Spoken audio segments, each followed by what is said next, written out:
everyone, welcome back or welcome to my channel. My name's Lizzie and today I have a tutorial for you. Now a couple of months ago I made this dress. I'll put some pictures in so you can see it. And I've worn it to a wedding, and I've worn it on holiday and for various special events. And it's a hack, and I did a pretty nice hack of the Vogue v9075 jumpsuit pattern. Now the bodice of this dress is from this book. It's the Audrey dress. This book is called Famous Frocks, The Little Black Dress, and it's great. So I used the bodice from that. It's got little straps. I'll put pictures in so you can see better. But I used the skirt of this dress is a hack of the v9075 jumpsuit. Now, the reason that it's a hack of the jumpsuit, you might be thinking, but hang on Lizzie, the Vogue v9075 pattern has a dress version and a jumpsuit version. So I could have just used the skirt pattern pieces from the dress. However, what I really like about the jumpsuit version of this pattern is that at the top of the trouser section, like the jumpsuit sort of section, it's got pleats. And I think it's such a lovely detail. It adds a bit of extra detail, but it also adds sort of shape and waftliness to a lovely sort of floaty skirt. Whereas the skirt pattern pieces for the dress version of the v9075 it's for a pleat. Sorry, not a pleated. It's for a gathered skirt. So this pattern basically gives you pattern pieces for a gathered skirt or the jumpsuit with pleats. And I wanted the pleats, but in a skirt, to turn this into a dress. So I'm today going to show you how I hacked the trouser pattern pieces for the jumpsuit to be a skirt, but keeping the pleats. These are all the things that you will need for this pattern hack. You'll need the pattern, the v9075, a tape measure, a ruler or a pattern master, some pattern weights for when you're tracing, some scissors, a pencil and a rubber, some sellotape and some tracing paper. This tracing paper I highly recommend. I buy it from Amazon in really big rolls and it's really sturdy. You can rip sellotape off of it without it tearing. If you think that your tracing paper is not as sturdy, you may want to use masking tape just in case you need to adjust where you've stuck down your tape. The first thing that you need to do is get your pattern, and you need to cut out the pants front and the pants back pattern pieces. Now these days I always trace, but actually I've had this pattern for quite a long time since I used to not trace, so I've just cut mine straight out. I'd recommend tracing just in case you change size in the future, but you essentially need to choose the size that you are from the measurements on the back as you normally would with any other pattern, and cut out the pants front and the pants back pattern pieces. Today I'm going to be working on the pants front, so I'm going to show you all the changes you need to make to your pants front pattern piece to get the skirt, but it's exactly the same instructions and exactly the same principles for the back pattern piece, the pants back. So everything that I show you, you just need to do again on the pants back. So I've got my original pattern piece, and this is my traced pattern piece that has my new markings and shapes and everything else on. So I'm going to show you how I transformed this into this. Once you've cut out your pattern piece, I do recommend you give it a quick iron on a really low heat with no steam, and ideally on the reverse side of the pattern piece, just to make sure it's nice and smooth, ready for tracing.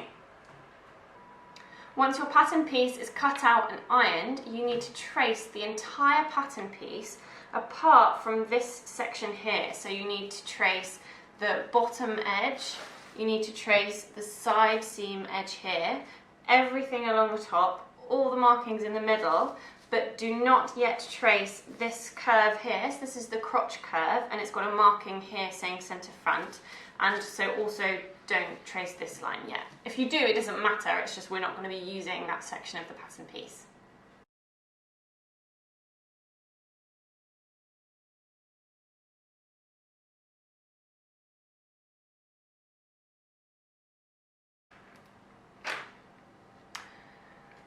I have just marked all of the pattern markings onto my tracing paper except for this section here.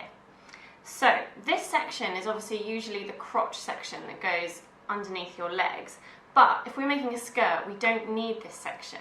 What we want to create is actually a skirt pattern piece that we can cut on the fold, so that we don't even have a seam here, and we can just have one skirt front and one skirt back. So this up here, this corner here, it's even marked saying center front on the pattern. This is what we are going to turn into our center, onto our fold line essentially. So from this marking here where it says center front, we are going to get a ruler and we're going to draw a line, and we're going to keep it parallel with the grain line, which is here. And by keeping it parallel with the grain line like that, we can make sure that we can then use this line as a cutting line. Now, the reason we are drawing our line where the center front marker is, instead of on the very edge of the pattern piece, is because this here is the seam allowance, because we would usually be sewing this pattern piece together with another pattern piece, so this 1.5 centimeters here would be seam allowance. So we don't want to make the skirt too big for us, so we're using that center fold line, because then we're actually taking out the seam allowance. I'm being a bit naughty and drawing my line by eye to make sure that it's parallel with this line, but really I guess you should measure it nicely and make sure that all the way down the line is the same distance from the grain line. Now I've drawn it, I'm going to label it as the fold line, so to cut on the fold. Now that we've created the full outline on all four sides of our pattern piece on our tracing paper and transferred all the markings, we can cut this out of our tracing paper.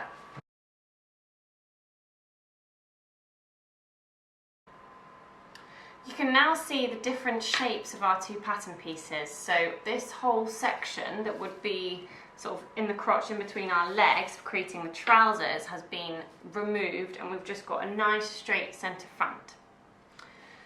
Next, we need to consider the width of the pattern piece, because we've taken off this piece here that would have been wrapping around our legs, and we need to be sure that this skirt is going to be lovely and floaty over the hips and that it's not going to be tight. So what we're going to do is actually add an extra pleat in the top. Now I do recommend that you consider the difference between your waist measurement and your hip measurement. I'm fairly straight up and down, so there's not very much difference between my waist measurement and my hip measurement, so I was fine to add just one pleat.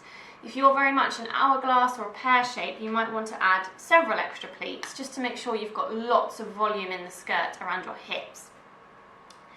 You can measure to sort of estimate how many extra pleats you need to add. So if you simply measure each of these three pleats, so these pleats for me are sort of 4 3/4 centimetres, and if we times, I think they're all a little bit different actually, they sort of get a bit different.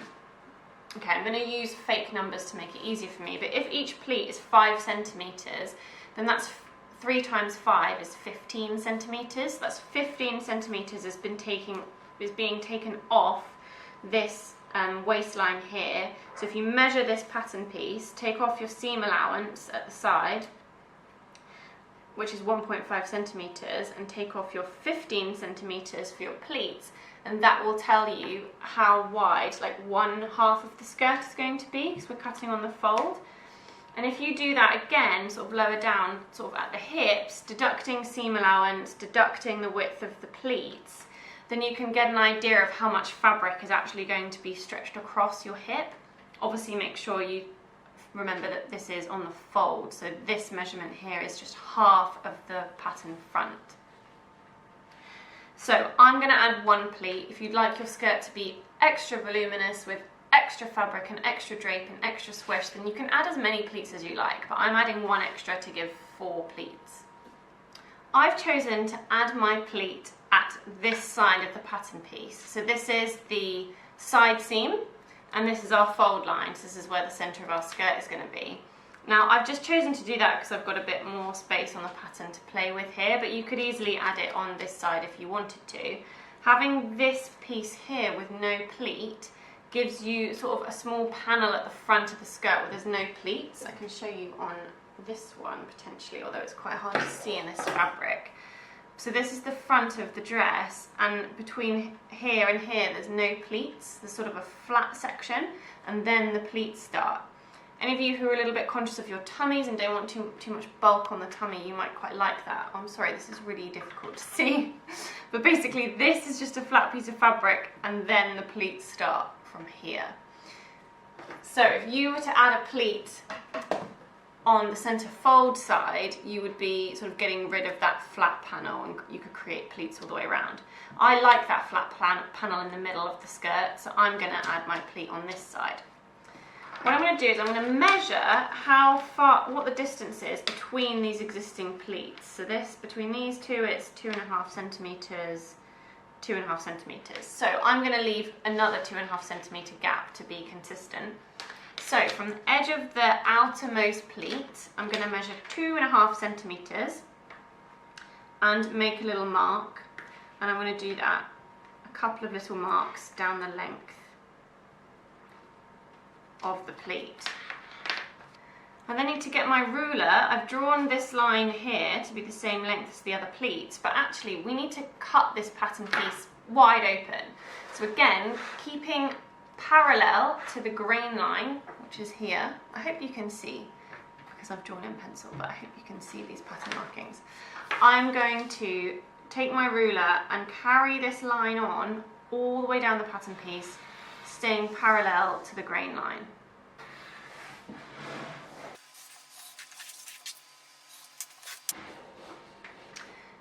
So this line here now runs all the way down the pattern piece, and I'm going to cut this line. The reason I'm doing that is because I need to separate the two sides of the pattern to create space for another pleat. If I just drew another pleat on there, I'd actually be taking that measurement out of the waist measurement, and that would make it too small for me. So I need to add some extra fabric in order to create another pleat. So I'm going to get my scissors and I'm going to cut.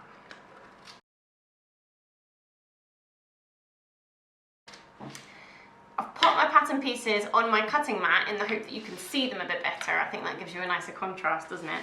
So I've literally cut my pattern piece in two. These are two now completely separate pieces because I need to space this pattern piece out to give me enough space for another pleat. So I'm going to measure my pleat. It's the width of the pleat. So this pleat is just over 5 centimetres. This one's 5 centimetres, this one's 5 centimetres. That could be my dodgy cutting out tracing, so I'm just going to call it 5 centimetres. So what I need to do is secure this pattern piece with a 5 centimetre gap. So I'm going to put another strip of tracing paper behind and stick it all down to create this extra 5 centimetres that I need.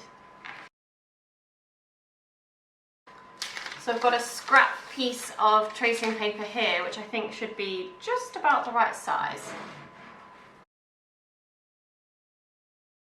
I find it really helpful to do this on a cutting mat that's got centimetre squares on it, because it helps you make sure you've got everything parallel and helps you really easily measure your 5 centimetre gap.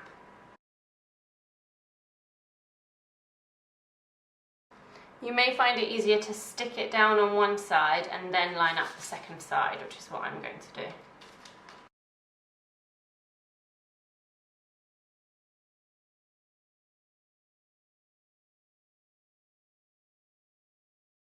There we go, so I've now got an extra strip of tracing paper within my 5 centimetre gap that runs all the way down my pattern piece. Next we need to true the top end of the pattern and the bottom. So what I mean by that is make sure that the line running between the two original pieces of the pattern is sort of smooth and doing what it's supposed to. So I'm literally just going to take my pencil, make sure that this line at the top is smooth, and I'm going to trim off the excess. At the other end of my patterns, this is the hem here, I've ended up with a funny gap because my piece of tracing paper wasn't quite big enough, so I'm just going to get another piece of scrap paper and just fill this gap.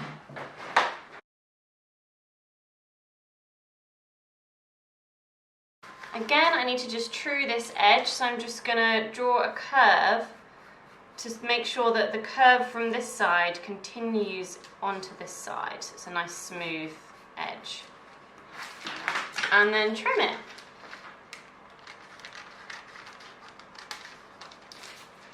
Now I've finished making my pattern piece wider, I need to actually draw my pleat on. So I'm going to use the same measurements as the other pleats, and I'm going to draw this line up to meet where the other pleats finish. Draw across for my 5 centimetre gap that I've already measured. Draw down the other side. I'm going to do my markings to match the other pattern pieces. And my arrow to remind me which way to fold my pleat. I'm going to add an extra little bit of sellotape here because it's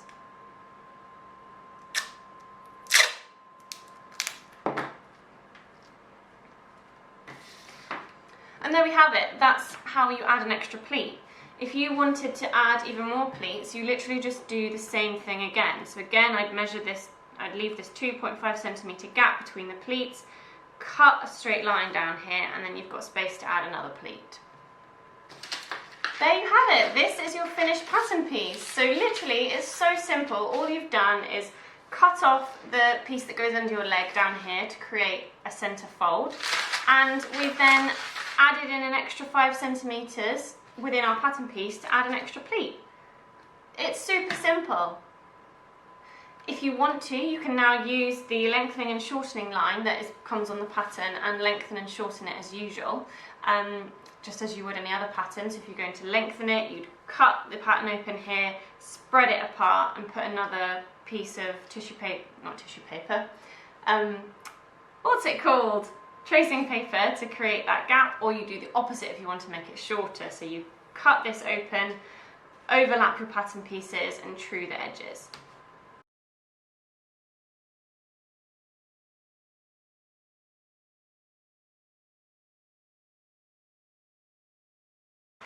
Next, you're ready to cut your fabric out and follow the instructions within the pattern and make an amazing dress. So there you have it. That is how you turn the v9075 jumpsuit pattern pieces into skirt pattern pieces to make a dress. I really hope you found this tutorial helpful, and please do let me know in the comments if you've got anything you'd like to say about it, and I'd love to see on Instagram if you want to tag me, like if any of you use this tutorial to make a dress or a skirt. I'd love to see your finished product, so please do tag me on Instagram. My Instagram is in the description box down below.